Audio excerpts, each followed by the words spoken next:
So Nadim, now that the exhibition is up and you get to see all the works together, are there things that you didn't expect to, for example, connections between works or ideas or strains that now that it's all here, you'd like to talk about? Yeah, I think when it's all in one room, you sort of understand that there's been a real move towards verticality in the work.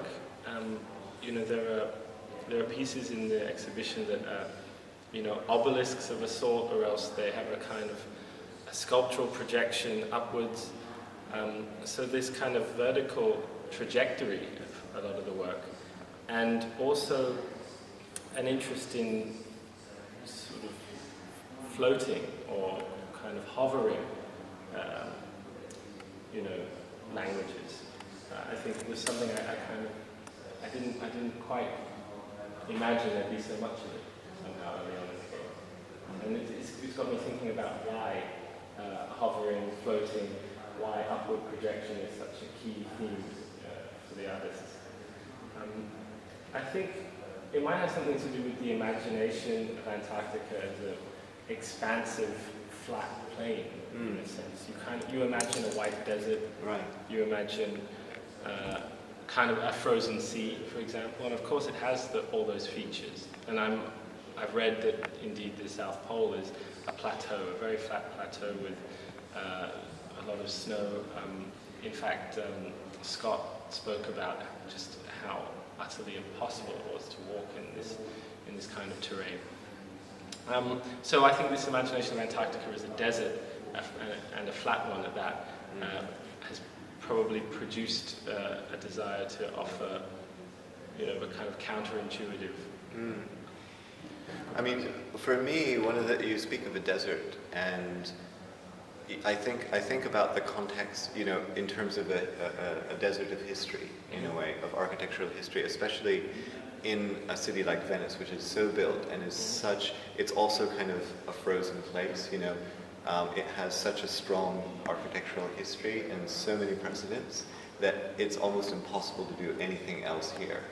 And in Antarctica, since there is no architectural history of Antarctica, no sort of aesthetic context or architectural vocabulary that is not just about utter survival, I think for me a lot of the works are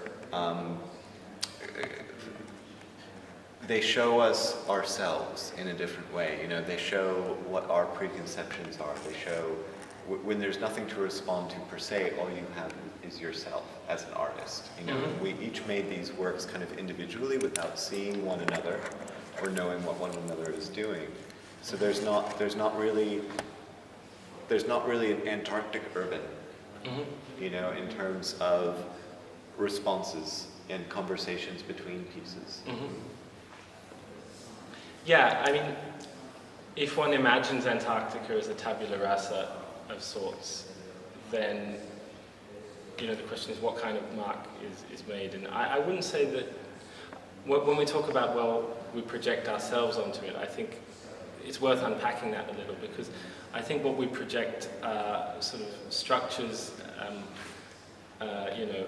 that perhaps we borrow from other places, and we just imagine might work there.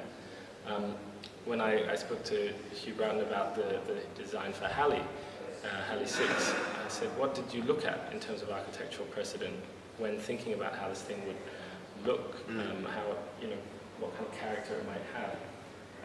Was there a book on the architectural history of Antarctica? I said no.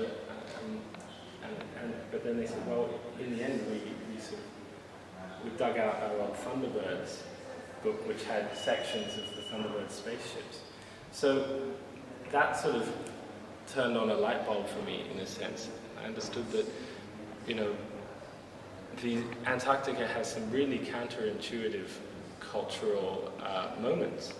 There is perhaps a repressed cultural dimension of Antarctica that just doesn't fit the bill as intelligent, scientific, pure research, or focused, mission-driven accomplishments. Antarctica has all these messy sort of relationships to popular culture, to kind of folklore, to children's cartoons. children's puppet shows. You don't imagine that. I mean, once that door opens, you realize that it's, however isolated Antarctica is, it's so intimately bound up with places like Venice even. Mm. Mm.